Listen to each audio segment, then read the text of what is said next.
First of all, like I know that it can be kind of intimidating to enter into this kind of work sometimes. I mean, there's a lot of sort of social and emotional labor that an organizer has to kind of embark on to be successful.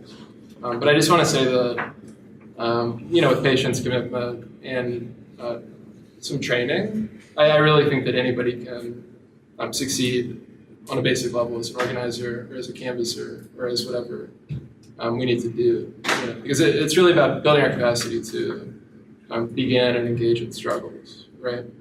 And you shouldn't think that there's just kind of a certain kind of person who can do this and you're not one of those people. You can definitely learn, everybody can, right? We're going to do it together. One thing to keep in mind too is that when you're having an organizing conversation with a stranger, you're going to want to do 70% listening, really. You're not going to want to try to do a lot of talking. People are used to being talked at, and they're used to dismissing them, and maybe they become yes men or whatever. They just want to get rid of you. But an effective organizer is a good listener first and foremost. And a lot of that listening is going to happen, as Heather will cover in the open-ended questions that you'll be asking. But just keep in mind that you want to try to be as good of a listener as possible and spend a lot of time listening to people and having them kind of talk. And otherwise, like being a successful organizer really depends on building human relationships with people, just like anything, right? Integrity, mutual accountability, reliance, face-to-face interactions, these kinds of things are the building blocks of any human relationship. And they're definitely important for having an organizing conversation and for building solidarity with people, right? Everybody's motivated to be there for a certain reason, right? As socialists, as coworkers, in a labor setting, as neighbors in a community setting. So your personal narrative is kind of about the sort of concrete lived experiences that you have that you share with the people that you're talking to. And you want to try to relate to people as fellow neighbors, as coworkers, as working class people, right? Because, that's kind of the common interest that you share. Like whatever that is, that's part of your personal narrative. So I would encourage you to think about your own reason why you're here, right? Why you're a socialist, where you're coming from, what your experiences are under capitalism, stuff like that, and try to kind of boil that down into simple language, into a personal narrative, right? So like for Medicaid for All canvassing, like obviously you would want to kind of talk about your own experiences and problems and anxieties about the healthcare industry, right? And these are things that people can relate to pretty easily. And that's going to be how you're going to be able to sort of begin establishing a relationship. And I'll just say a brief word about the socialist as organizer. We're not going out there we're not religious zealots. We're not converting people to the truth or something. It's not about,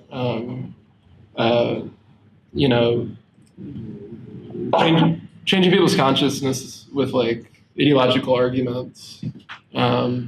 It's about concrete struggle, right? It's about the actual issues, the concrete material issues in people's lives that you also face, and connecting on that first, because that's really what moves people. And the politics, that can come through education and through solidarity, through mutual struggle, all these things. But we should demonstrate how we're socialists more than tell people you should be a socialist because, like, I don't know, Marx said so or something, right? So I would just keep in mind that the ideological aspect of our politics isn't super relevant to the initial organizing conversations that we'll be having. That isn't to say that one should hide our politics because we should be proud of them. But, I would say that if you encounter somebody who hears Democratic Socialists of America and starts to accuse you of killing Anastasia or doesn't understand what that means, one of these sort of stereotypes, then that's where your kind of socialist personal narrative can come in, and you can just kind of explain whatever it is, this is why I'm a socialist, this is how I got here, this is why I'm out here. This is why maybe there's an experience that you had that kind of made you appreciate that you're living in a capitalist society and prompted you to become anti-capitalist in some way, right? Whatever it is. Keep it concrete, I think, is kind of the rule of thumb here. Yeah, and I guess we'll go ahead and get started with some of the mechanics of it with Heather.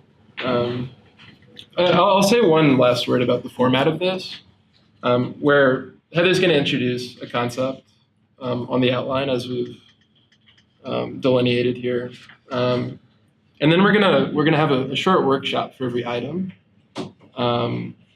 to try to just get some reps in, basically, to practice the actual thing. Have people go through the different steps of the organizing conversation, and then after look for a group to come up and present that experience from that workshop, briefly. All right. So everybody has an outline, right? All right. So for this, we broke down like the organizing conversation into the introduction, the open-ended questions. That's also like the issues section where when you go and talk to somebody, you're kind of IDing what they really care about as a core issue. And then there's some agitation, which is where you connect what they really care about to inequality in this country, in our city, in our neighborhoods. And then you would call the question, which is, will you sign this petition? Will you come to this action? It would really depend on the context, but you call the question. The inoculation section looks really medical, but it's really not. You just want to prep people for different possibilities, and we'll go over that. And then leadership and following up at the end of a conversation, because when you leave a conversation and have gotten somebody to talk to you about their issue in their life, you always want to have a follow-up in a relatively short order, because this is about building relationships and moving people, and you have to be consistent and prompt to do it. So the introduction is, I think, the only section we're not role-playing. We'll role-play it when we do the open-ended questions portion. The important thing with the introduction is whether you're canvassing on the street or you're at somebody's door, you need to be confident, you need to be able to look at them, and you need to be able to say, like, my name's Heather and I'm with DSA and we're out here today to talk to you about the Sun Yard. Just make sure that you're confident, you are looking them in the eye, and then you might want to ask them some questions. Have you heard about this? What have you heard about this? And like, just basically like a very basic introduction. The important thing is to be like looking at them, making sure that they understand that they have your attention and that you're listening. And then the open-ended questions and intro portion of it. This is where you will find what people's issues are. We set aside a lot of time for this because in my experience, when people are new, asking open-ended questions is the hardest portion of the conversation. Because we go out and we're excited and we know what we think people should do. And so we want to be telling people stuff, right? We're like, did you know that like unionized workers make this much money? Did you know what development has done to this neighborhood and our property taxes? Like you want to tell them stuff, but that's really overwhelming and a lot of times like annoying to people, and nobody wants to be like bluntly reminded of their problems in that way. Like it makes people feel really harangued, right? So for this portion of it, I actually just wanted to ask people, like, who can give me an example of an open-ended question?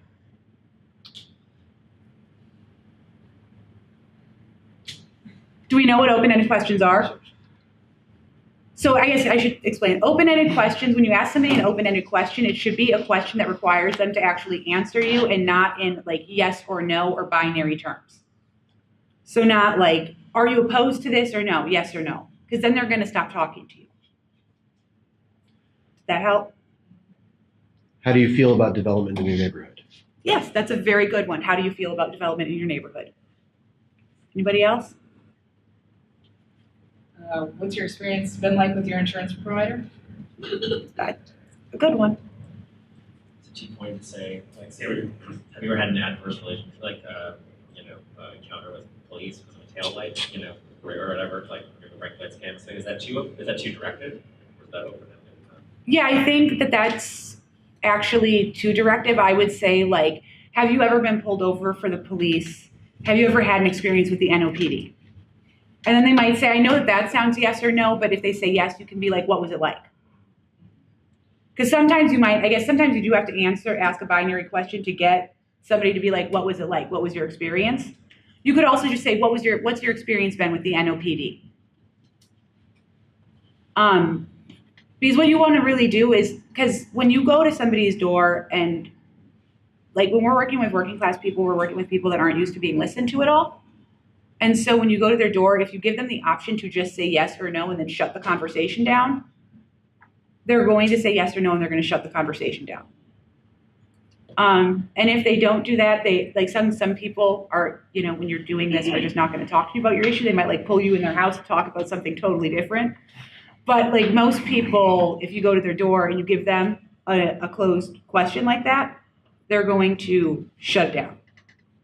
They're going to be like, I answered your question, is your survey done? And we don't want folks to feel like they're taking the survey. So I guess with that said, we want folks to pair off into groups of 2 and go over like the introduction and open-ended questions. You guys can pick any topic that DSA has worked on or something you think you might work on in the future. And then these 2 fine gentlemen are going to go around and check on everybody while you're doing it. How you doing? All right. Yeah, so what do you want to talk about? Cool. So I guess we'll move on to agitation. Yeah. Do we want, or we're not going to force anybody? Yeah, we'll not force anybody to All right, next time. this time. Yeah. Next time it'll be all open-ended questions and it's going to be nothing but endless painful role plays that everybody will learn from. They're not that painful once you get used to them. Sorry.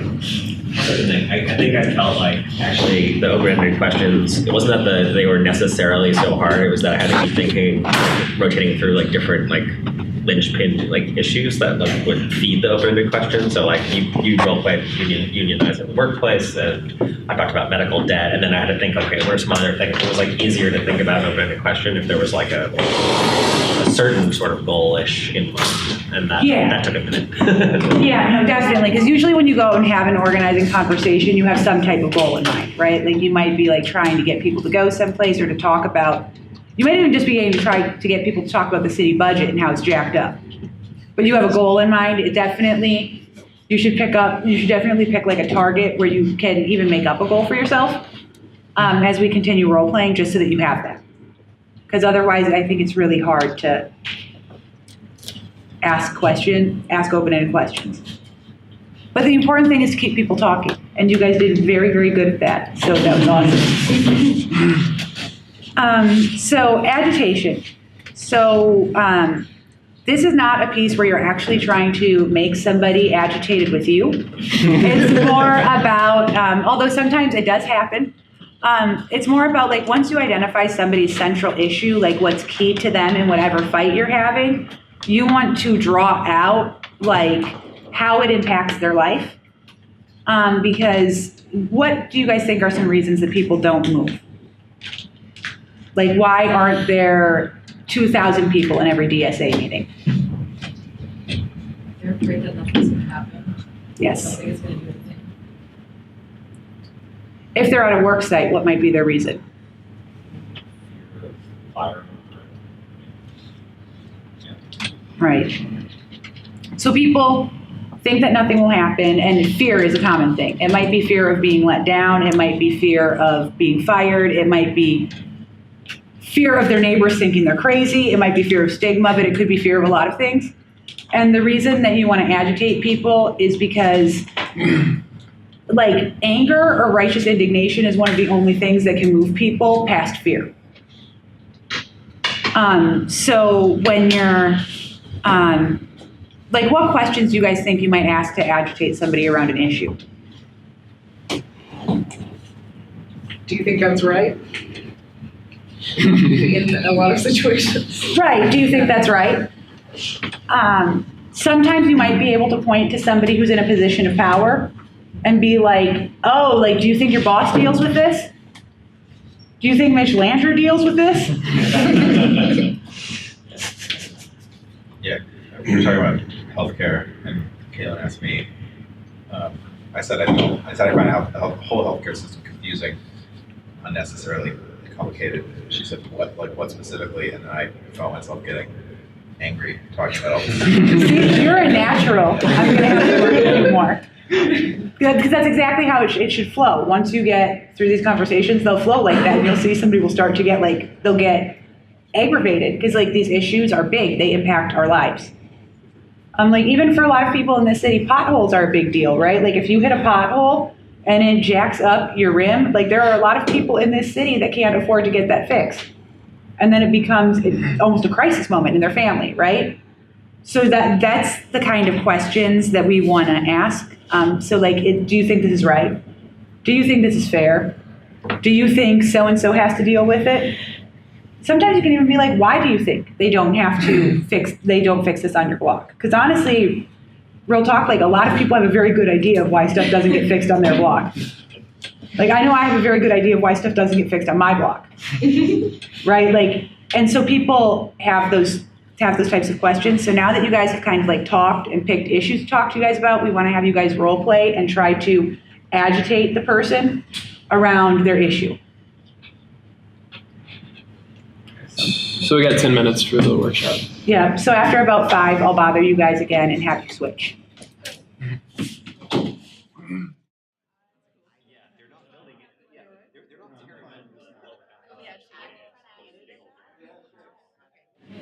All right. I didn't hear any screaming, so I don't know how well they'll do it. No screaming, nobody had a heart attack. There was no gesticulation that was very dramatic, or even this Frenchman, relatively quiet.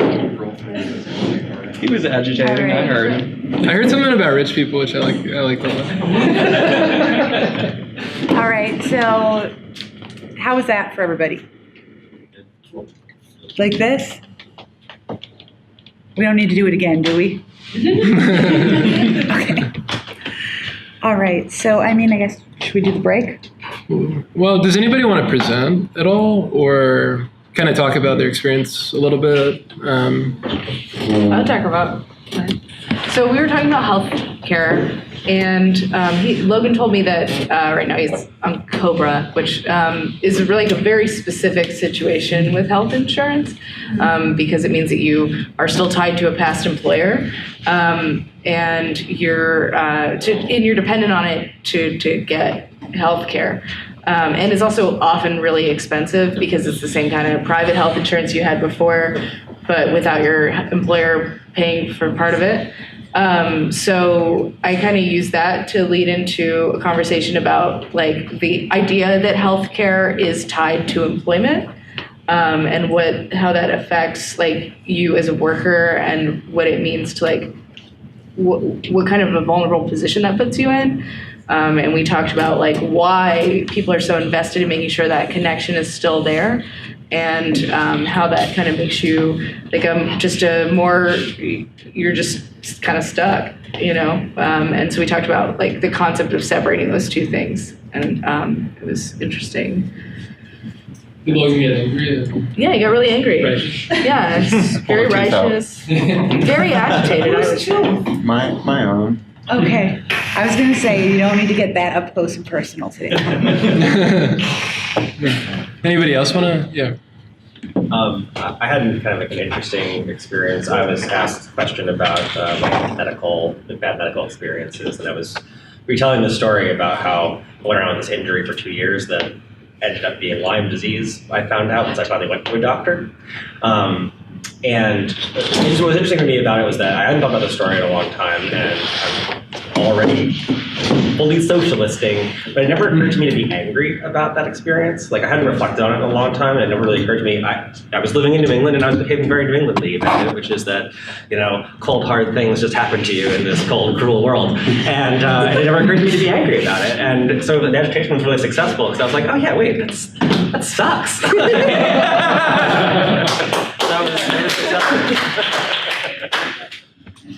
I think that's one thing about agitation is that you become indignant about things that you take for granted and that we're supposed to be blind to, but that are part of our daily lives. And you suddenly feel anger and see it in a new light, the person. Right.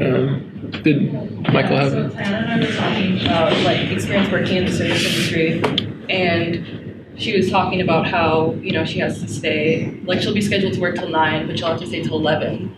And part of the problem is that the managers make them do all this little stuff, but the workers aren't necessarily always doing their jobs as perfectly as they should be. So I was asking her how do I ask agitational questions without getting you to talk shit about your coworkers? Because that's when workers are talking shit, it all oftentimes it ends up being about your coworkers. You're trying to get people to get mad at the boss, not other workers on the job. So she was suggesting you ask questions about why do you think it is that people aren't doing their job as well as they should be? Because they're not getting paid enough. We're not fairly compensated. If you get paid $9 an hour or $10 an hour, what's your incentive to want to stay late? So being able to move past that, talking shit about your coworkers and figure out what the root structural issue is that's causing the problem, I think is pretty effective. Good point. I just want to say too that you can always be who's at your restaurant to ensure that people are doing their jobs, right? And they'll be the supervisor, the manager. Well, why aren't they doing that? Because I know that in the service industry, at least whenever I've talked to workers, it's done very much in a haphazard, differential manner. Right. It's I like this one, so they do not have to cut up a whole bucket of lemons. Right. This one I do not care for, so they are going to cut up 2 buckets of lemons. And it's ultimately it's easy, I think, to take out resentments on coworkers, but it's important to bring people back to the fact that that's always a management issue, right? They decide who gets to go home and when. If anybody else has any comment, I think we'll just take a 10-minute break here and then reconvene. All right, so once you've gone through the steps and you've gotten to agitation and you have people upset, that's when they're ready to act. So the next step is actually the most straightforward part of the whole workshop, and it's calling the question. So this is when you're going to ask them, fundamentally, are you ready to do something about your issue? If it's a workplace conversation, it might be, are you ready to stand with your coworkers to make your day-to-day your job better? Are you willing to stand with your neighbors to go to City Hall and fight to get your streets fixed? Are you ready to stand with every overworked and underpaid person in this country to try to get fair health care for everybody? And then this is when you're this is where you're convincing the person to take a specific next step of action. So we'll let you guys role play. This is going to be a short role play because it's only 5 minutes, but it's important that it be a very direct ask. Once you've gone through them, you've talked to them. At this point in time, in a lot of organizing conversations, you're going to have been talking to somebody for a half hour, 40 minutes. So you want to ask them, are you ready to stand with other people and fight to make a change? So we'll go ahead and let you guys role play that.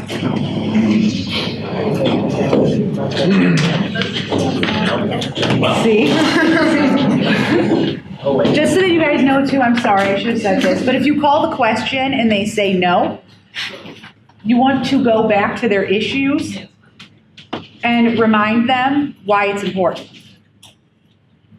How is this going to change if we don't do something? Because we all know what happens if we do nothing, right? Sorry. Now you guys can role play. Huh? All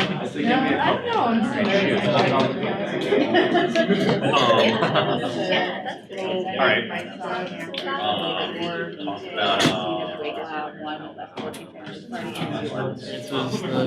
Or thoughts that you guys have about calling the question?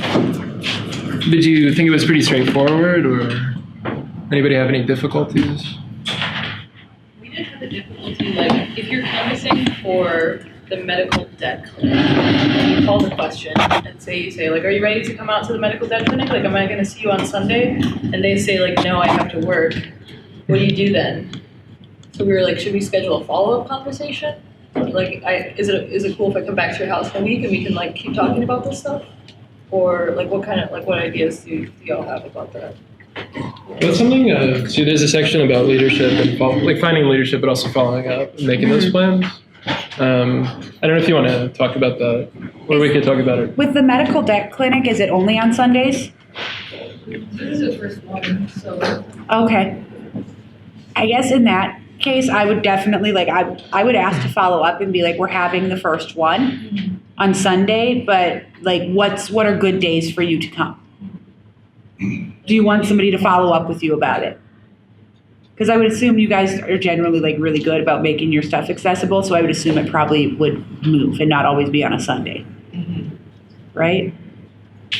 Maybe, maybe not. Well, it should, that's an organizing question, right? Yeah. I mean, it should be scheduled like that if that's what the situation demands. Yeah, if there are people, I guess if it's just like one person, I don't know, maybe you could bring the forms to their house. Good question. Kind of like in a way you answer that, but in more general, it's like have a range of options of things that the person can do or ways they can get involved, not just have that one, and if they can't, they can't, you know, like depending on the thing. So we're saying like apparently what they're actually going to do is ask people to write about their stories or experience with healthcare, you know, and it just gets the people involved with the follow-up, and it's just you write a little 3 lines about your experience, you know, or you can say, I mean, you come to that clinic, or like, I don't know, just have a range of things that you can offer the person and see which one fits that person. This will be something too we can practice more pointedly in that follow-up section. Mm-hmm. But those are good points, yeah. Especially the point about getting a quote for that campaign in particular. All right, so once you've called the question and you get somebody hopefully committed to take the next step in whatever campaign that you are having, you need to go through inoculation. Who knows what inoculation is as a medical term? I know somebody do. Protect someone against developing a disease in the future. Yes. And how do you do it? Vaccinate them. And what is in the vaccine? An inactivated form of the disease. So I call this actually a most organizing. This is about acknowledging the haters, right? The virus. Yeah, it's like, but really with people, it's more about like 90% of the time what you're talking to people about is people that are going to hate on whatever they've decided to do. Because when somebody decides to take a next step, usually if you go and do and have a successful one-on-one conversation with somebody, most people don't feel listened to in this country, so they feel excited. They're like amped, they're ready to go. They're like, somebody came to my house and I'm gonna go do this. And then somebody at work or somebody in their neighborhood might be like, you're gonna have to excuse my language, but they're gonna be like, that ain't gonna do shit. Right? And so during this section, you wanna walk people through those types of objections. And those are specifically for community ones. Also, just so you know, at any workplace, you'll also have haters that are gonna be like, oh, they'll just fire us all. They'll close the restaurant, they said so. There's some more refinement in the workplace ones, so I can get into that if anybody wants it. But honestly, it's about like thinking about like whenever you're having a campaign, you want to think about like what people are going to say about it that don't want to be involved or think that things are hopeless and nothing can change. You want to be like, hey, like some people are going to say that this can't happen. But like, look, this happened here, and look, this happened here, and that was in the South too. And you want to point out like the possibilities to them. And if anybody, I guess we'll let you guys role play. And then if anybody needs any clarity, you guys can grab me. Like, or if somebody wants more information about a worksite specific one. But I guess we should give you a couple of extra minutes to maybe think in your head about like what haters would say about whatever you're trying to get people to do. Yeah. So we could even talk about some examples if you want. Because the thing is, you want to, like she says, anticipate the kind of naysaying that will happen so that they're already prepared and that they themselves have already sort of thought through it, you know, and like rejected it, you know, so that they're immune to the naysaying. I mean, what's a good sort of concrete workplace inoculation line? So usually, like if I'm doing like a workplace inoculation, what I'll ask somebody is I'll be like, what do you think your boss is going to do if he finds out that you guys are organizing a union? And it really depends on the boss. But like a lot of times workers will be like, well, he's going to be really mad. Right? And I'm like, okay, but like, what does he do when he's mad? And they'll be like, oh, he like might cut my shifts. You know, and then you need to talk them through it. Like it's illegal to retaliate against workers on a work site. Like you have recourse if he's taking action against you for concerted activity. Just so that you guys know, on a work site, the thing that you always want to prepare workers for is when the boss scrambles and does nice things. Because people only think about the negative, but I know that like a lot of unionizing drive and worker discontent has been dissolved by like seriously like the meanest boss in the USA just ordering a pizza. And people are like, oh yeah, we have like all this stuff going on, but we got pizza and like I don't really need to talk to you no more. I have some experience in that. What? I have some experience in that. Yeah, I'm sure anybody who's organized a union has experience in that, where they're like, yeah, I was really mad, but like we had a pizza party, and now he says he has an open door policy. They'll throw alcohol at you too. Right, yeah. If you're in a restaurant. Right, like, yeah, we'll give you guys an extra shift drink, like be quiet, go home. When it's in the community, like I said, it can be a little bit harder, but in the community, a lot of times you want to inoculate them against business interests specifically. Mm-hmm. Like, like if we do this and they don't do development, like we'll never get X, Y, and Z in our neighborhood, and like we won't have no jobs and all of this, right? So you want to inoculate them from like the business side in the community, and then from just haters, like people that just don't think things can change, think it's stupid to be an activist, think everybody's out there making noise for no reason. In the workplace, you have to go through like the series of both unkind, but honestly in this day and age, usually kind things that bosses do. Like, you know, we've had a lot of campaigns in this city where like they've called everybody in and given them a 10-cent an hour raise, which is illegal, right? It's like, it's illegal to do that. But I used to joke about that when we were on external campaigns. I would be like, well, this is a timeline for the campaign until the employer breaks the law. And then when the employer breaks the law, the timeline expands by another year. Because that's how long it takes to go through the National Labor Relations Board. But yeah, so I just want to say in workplace fights, honestly, a lot of times bosses now do nice things because they hire those big, expensive outside lawyers that will tell them that it's actually more effective to do short-term nice things for their employees, rather than deal with the potential bad press and bad publicity of like firing somebody. So let's look at it this way as we move into the workshop. Like there's kind of the negative and the positive sides of the inoculation. Like on the one hand, you want to prepare people for not only the naysayers, but the actual consequences potentially. The sort of like, you can't just say everybody's going to be fine, it's not going to be hard, it's going to be so easy. You know? Yeah. Inoculation is about like a little bit about, making them understand that they actually have to fight for it, right? But then on the other side too, you can try to, I think, maybe practice some of the questions about what happens if all of a sudden the boss becomes omnipresent and starts throwing shift drinks around and wants to go out after work all the time and all these things. You can maybe try to practice inoculating itself too. So let's take maybe 10 minutes. Yeah. Sorry. Go for it. So thinking about this, like, I know, is this like a question-based thing? Because I know if you're asking about somebody's boss, like you're kind of doing that so you can get some information about where their concerns might lie. But I've been really focused on this Medicare for All stuff just because we're about to do canvassing on it for it, and it's good to think about it through it this way. Are we just kind of anticipating that and saying like, or should we be doing that from a question, like starting with questions too? So with like an issue-based, but specifically like a national issue-based question, I would actually in that instance specifically inoculate people just against haters. Okay. Like, oh, somebody came to my door and they were talking to me about health insurance and getting everybody free health insurance not tied to their employer, right? Mm-hmm. And, like I signed up and I'm going to go to this event and I think this is awesome. Mm-hmm. And somebody at their workplace is going to be like, with Donald Trump in the presidency, that is never going to happen. Right. So you want to inoculate them against people that are going to try to burst their bubble in those situations. Because at the end of the day, we know that like people have the power. Mm-hmm. And if people keep coming back. Like even if city council or Congress says no, then we come for city council or we come for Congress. There's always a next stage of the fight. And that's what you're talking them through in this piece is that like everything that we want to get that is worth having is going to be a fight. Like this is about struggle. Nobody's going to be like, here you go.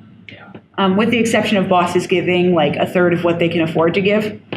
But most of the time, like anything that we're going to fight for, like that particular fight is going to be long. Yeah. Like it's not resolving itself tomorrow, but it's a fight that we need to have. So I would say that when you're doing an issue-based portion of this is actually part of like your 30% of talking, where it's okay for you to be talking in this portion of it.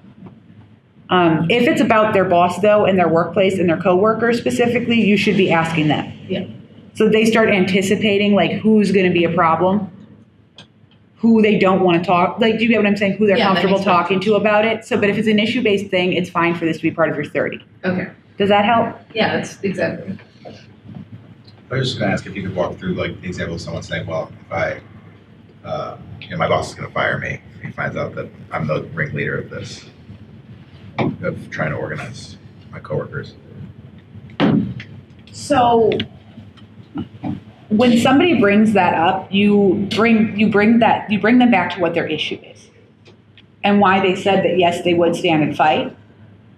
And then you remind them of the federal law, because if you're with a union and somebody gets fired, you have recourse through the National Labor Relations Board. Now that recourse is long.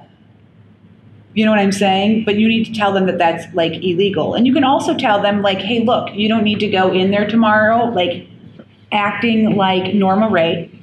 Like I'm not asking you to stop the office with like a cardboard union sign tomorrow, right? I'm asking you, and that's where you would get into more of the follow-ups, right? Like I'm kind of asking you like who you think we would need to talk to get this accomplished in your workplace and who you're comfortable talking to in your workplace. Because it's fine, most campaigns, most union specifically campaigns, have a period where you're in a period of kind of secrecy, you're not out to the employer. I do want to say that I'll say this, I've only had one person outright fired for organizing a union on the job, and it's like, that in particular is so illegal that they actually like called her that night and they were like, just kidding, you can come back to work tomorrow. Because they called her into a meeting and they were like, are you the union rep on this work site or the union steward on this work site now or something? And she was like, yeah. And they were like, you can go home, you're fired. And we already had like the unfair labor practice drafted, but they called her that night and they were like, because like, it's like he was mad and then he went to HR and HR was like, oh, no. You know what I mean? Like, because I just want to say it's really uncommon for somebody, in my experience, just to get fired just for organizing a union. Sometimes they'll get on people's asses and then they have to be perfect. Like, so if you have a lead who's really good, you might need to coach them that if they're going to do this, this means that they have to leave for work 10 minutes earlier because they can't keep being 7 minutes late every day. They have to like, some of them have to like eliminate the things that their boss can play with them for in an obvious way. Because like every work has an attendance policy, right? And then you would be like, do you think you can do that? And again, like I said, you also walk them through, like, we're not talking about tomorrow, you stopping the workplace, right? Like, we're talking about building this out. Because once you build it out, if they do stuff against one of your workers, if you can get, like, the workers to take action and act like a union on the shop floor, that's how they win anyway. So it's about building out, like, worker-to-worker support. One of my coworkers had helped organize Harrah's, and somebody was fired. And it was some BS, and they were organizing. And when she went in to meet with the boss about it, 8 of her coworkers were sitting behind her, and the woman left the meeting with her job. Like, workers organizing is really powerful, because at the end of the day, if they don't have their workers, like if Harrah's doesn't have their workers, Harrah's has a problem. Like, they can call a temp service, but if Harrah's doesn't have their workers, they have a problem. So, I just say that to say that, like, that's what you want to, like, walk them through, right? Is that it's not just you. Like, you're not just going to step out and do this by yourself. You're going to do this with, like, a group of your coworkers. Does that make more sense? Does everybody got it? So let's take 10 minutes on this, try to workshop it, pair off. Then we'll do the last item here. Any difficulties that people had? Anybody? One of the things we were just talking about with, so our specific thing was about going to some sort of meeting to create a teacher parent solidarity group to start to fight charter school management here in town. And it's a big thing, and it's easy to get down on that because they basically they said they won, they got all the all the schools are charterized now, yada yada, and it's so easy to get down on that dark path that literally for a moment I forgot about we just had massive, wildly successful teacher strike in West Virginia. They're out for 2 weeks. They just walked out, all this stuff. And took Ileana to remind me, and it just happened. Didn't they just walk in Colorado too? Yep. Yeah, it's popping off everywhere. It's literally like bonfires are going off all around us, and so seeing that from the inside, people are going to have these. I call it wearing a track in the carpet inside your mind, and it's starting to train people to get off that track. Yes. Okay. Anybody else, or shall we move on? I have just a process question. Do you always want to inoculate someone after you call the question? Do you guys want to say, okay, what do you think someone's going to say when you tell them that you're doing this? Or is it, I feel like if someone's really gung-ho and they're just yeah, I'm going to come out to this meeting, and you're great, I'll see you there, and then you leave. Do you always need to do the inoculation? So I think that really depends. I think that with more community or issue-based questions, it might be less necessary. But if it's a workplace or unionizing conversation, always. Because the thing is that, I'll give you an example. There was a young man that worked at the airport, and I was visiting him with a worker that I was training, and I forgot to do the inoculation. And we got out, and we were in the car, and I was talking with my coworker, and I was like, what part did I forget to do? And she was like, you didn't inoculate him. And literally the next day at 2:45, gentleman started work for 2. He called me and was like, I don't want you to turn in my union card, rip it up. And I was like, and I knew what had happened because I knew in that particular context that he had run into a worker that was I was like, before you tell me to do that, I just want you to know that a lot of the guys that have been there for longer than you think that just because things have always been run poorly, that means they can only be run poorly. But if you guys stand together, you guys can win. The workers have at sanitation, they have here, and they have here. It's just a matter of you guys doing that, and you taking the stand is an important first step in that direction. And he was like, yeah, you're probably right. They're just, and then he was fine. But I wouldn't have gotten that call if I had told him what his coworkers would say, some of his coworkers would say the night before. Because the purpose of inoculating somebody in a worksite conversation specifically is because the stakes are so high and it's so scary that they only need half a reason to get out of that excitement. Right. That you gave them. And if you tell them about things that might happen, and then those things happen, they're like, oh no, they told me that was going to happen. I don't care what that dude says. They told me that people were going to say that. Whereas if they're from a pro-union place, or if they're just pro-union and they sign a union card and they go into work and somebody's you know what I'm saying? And somebody's like, F that, that'll never happen here. It can be really deflating. And especially when you're in a right to work environment, so paying dues is optional. You don't want your people feeling deflated. You want them ready to fight.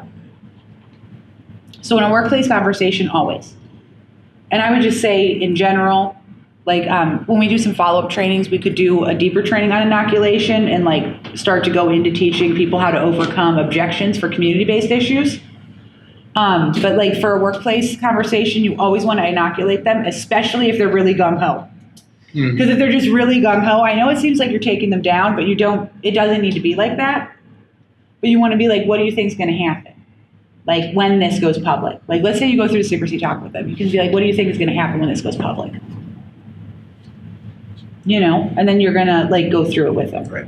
Because something that's not in here that would be in a workplace conversation, because we wanted it to be as open as possible, is when you go through a workplace conversation, you go over a plan to win with them. This is how we're going to do this. This is how the law works. This is what we're going to do. And that includes not talking about when you're going to come up publicly, but we left it off because I know that for DSA specifically, a lot of people are just working on community issues. I also plan to, in future seminars, we can focus explicitly, like you were saying, on labor organizing or even different aspects of labor organizing. have really deep, sort of detailed sessions on just some of these moving parts of that.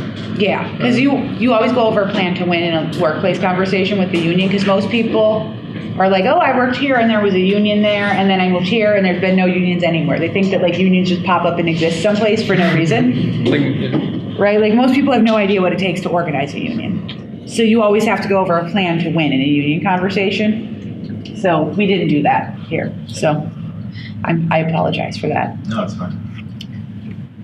Yeah, we can go ahead and move on, I guess, to this last item, which combines two categories. One is trying to identify leadership from the person after, you've gone through the organizing conversation and they're on board and they've been inoculated. You want to start to try to find leaders in the community. And then the second category is following up. So like we were talking about earlier, I think Michael had asked the question, but basically trying to make plans with them in the future to keep them engaged and to keep them active, that kind of thing. So Heather can introduce that a little bit. So we combined the leadership and following up, and you can see on the sheet that you guys were given, there's some questions about this, but something that you want to do when you've gotten a neighborhood participant or community person or worker on board is you want to keep them engaged. Because busy people are not unhappy people. You want to keep them engaged so that you keep the momentum building and things keep rolling. And one of the things you want to ask them is like, who do you think we need to get on board to make this happen? So if you're doing a community issue, you might be like, where do you think that, where do most of your neighbors seem to go to church? Do they hang out anywhere in the neighborhood? And if you're at a workplace, you might want to be like, who do people respect here? Like, who do people go talk to when they have an issue at their job? But just asking different questions to figure out who people respect. Because as you have more and more conversations in a community or at a work site, and you figure out who people respect and people are mentioned to you multiple times, those people are leaders. And if you can eventually go and recruit those leaders, it will mean a lot less door-to-door conversations for y'all, whether at the work site or in a community. Because people, every space that we enter is organized like formally. Like if you're in a neighborhood, there's house numbers, there's street numbers. These people are neighbors. Like some of them might have formal relationships. A workplace has like a structure where it's like, these are the laborers, these are the laborer supervisors, these are the dump truck drivers. But there's also informal relationships in all of those spaces, and you want to tap into those to make your organizing successful. You don't want to be wooden, like who's a leader in this neighborhood? Because most people don't even think that somebody's a leader if you tell them about it. But you want to ask them like who people respect. Who do you trust at work? Who do you trust in the neighborhood? Another good question is, is there anybody in the neighborhood that watches everybody's kids? Questions like that, because those people are they might be sometimes they might just be connectors or leaders, but if you can, the more of those people you can get, the easier your push is going to be. And then, following up, that would be questions that were left over. So what's a good day for you to come to this workshop? With a worker, it might be who are you comfortable talking to about this? And can you have a conversation with them? And then you always want to follow up within 2 days of the initial conversation. Just give them a call. If they wanted a text, just shoot them a text. Hey, were you able to talk to so-and-so? How did it go?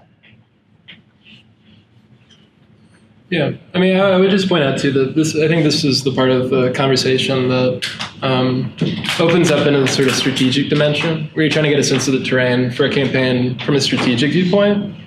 So you've gone through the conversation, which seems very nuts and bolts and very immediate, but you're also you're gathering information for strategic reasons in order to organize more smartly in the future, right? And get a sense of what's possible, in the situation. Yeah. So I guess we'll go ahead and break off into a workshop. I guess 10 minutes. Yeah.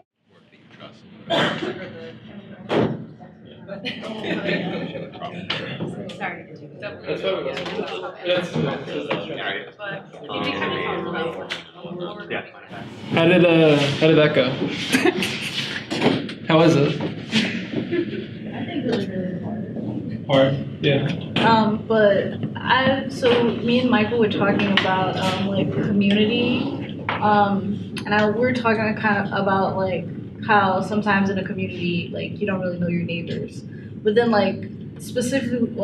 something specific to my community is there's like a large Latino population, so there's also like a language barrier. And that like, so how do we kind of like overcome those like hurdles? Because these are the people who like might know everyone in the neighborhood, but there's like this barrier. That's a good point. Yeah. I'm gonna defer to Heather here. Yeah, I would say that if you were encountering somebody and they just didn't know their neighbors, that's when I would switch into the kind of stuff is like, is there a park? Where do people hang out? Just to get more leads to where you might be able to go and have more conversations with more people. And with the language barrier, of course, what you would want to do is find somebody that can go out and overcome that barrier to start working with that specific community. It's also a good reason to try to pick up at least some rudimentary Spanish, right? Yourself. I mean, we can do that. I mean, anybody can really sort of get the basics. Yeah. But yeah. Duolingo is great. No joke. And like I said, I think that like sometimes in the community, the question is different, right? It might be like, where do people hang out? How busy is the church on Sundays that's down the street from here? Just like finding any opportunity to like, as far as like where people might be. And I'll just say more than any other city I've ever lived in, both the neighborhoods I've lived in New Orleans are like very like everybody knows everybody. My neighbors have like stopped people from playing around my car in the middle of the night. They're like, get away from her car right now. Like, and they, but I know that not all neighborhoods are like that. And that's fine too. Like sometimes you'll be talking to somebody at work or like even a worker at a workplace and you'll be like, who do people respect? And they'll be like, there ain't nobody worth respecting around here. Right? And you just move on and you're like, hey, is there anybody you would be comfortable talking to about this? Can I follow up with you in a couple of days? Because usually everybody's got somebody in their neighborhood or at work. They've got somebody. So like I said, and this is of course like it's a model. Nothing will fly off the hinges if you don't go through it like a robot. It's just like a good model of how to like build out a good campaign. Any other questions or thoughts after going through the training? Any ideas for future trainings that anybody has off the bat? I mean, I think like we definitely struggled with the inoculation portion. Yeah. And also open-ended questions. So if there was like a training where we could go more deeply into those things, especially if it was specifically focused on like a workplace campaign or on healthcare for all or on whatever, break light clinics, that kind of thing, just so that we start generating ideas about how to specifically have those conversations. But also I think like the most effective thing probably is just practice, right? So more practice opportunities. Even having the same training again would be helpful. Yeah. Well, also like think about the sort of things that we talked about today and how you can apply them to the sort of routine activities that we do sometimes. So like then the next time there's a break light clinic, we can start to actually put some of these ideas into practice, try them out, in a very sort of unintimidating space that we're kind of used to, That's where you get the reps, And then as we identify more struggles to invest ourselves in, these are all going to be opportunities to go through it again and again and again. And that's really how, you get really good at it, like Heather. One suggestion just in terms of like visual stuff, I would love to just have like open-ended questions, agitation, inoculation, and like one sentence definitions of all of those so that like while people are doing their some of demos, they can sort of look up. That's a good point. Yeah. No, but it helps to have it on the wall. Yeah, right. Yeah. I would say that give the handout a try, like read it if you haven't, because I think it's fairly transparent and fairly useful. Yeah. It's also a good way to refresh yourself before a break light clinic or whatever. Any other ideas or? And if any of y'all ever encounter something crazy while trying to organize, don't hesitate to contact Morgan or I, because we both like crazy, no matter what Morgan says. I never said I did. I'm just saying no matter what Morgan says, Morgan likes crazy. I just know. Yeah, you should buy a bat and put it in your car. Just kidding. But seriously. I have a funny story for inoculation, something you would not think to inoculate against, but it was a funny thing that happened in my workplace where this one worker who's from basically the Chicago area, Indiana, was telling other workers that this is the South and that if we want things, we need to ask nicely. Because that's how things are done in the South. It's nice people. Yeah. And so that was something. Has he been here before? No, that's the thing. Like she's not even from the South. So I was like, I didn't think I'd have to inoculate against that, and I didn't really have to because all the Southerners are like, "What are you talking about? We don't have anything." And yeah. So keep that in mind. There's always some crazy Northerners saying bullshit. No, I mean, and that's real. When you work with people, like there are just things you can't inoculate for. Like you can't feasibly think of every explanation. You just want to think about most of them. Like, because you might, if you're organizing around healthcare, like you can't inoculate somebody against like some random dude if they're talking to somebody about it in a grocery store, coming up behind them and telling them that like doctors are putting aliens in their head. Because like, and that stuff does happen, but like you can't. I do think most people are able to like get through what's like kind of out there and crazy. The example you gave sounds really kind of almost demeaning though. Where it's like, I'm not from here, but this is the South, and it's how it works. Yeah. She was telling that people from New Orleans. So. Right, and they were like, no. Yeah, maybe she conflated New Orleans with the South in general, even though she's still wrong about that. Yeah. Anybody else? All right. So I guess we can, if anybody wants to have a drink, we'll probably go to Piro's here. Otherwise, I guess we'll see you in 2 months. I hope to see all y'all before that, Another, Look at the map.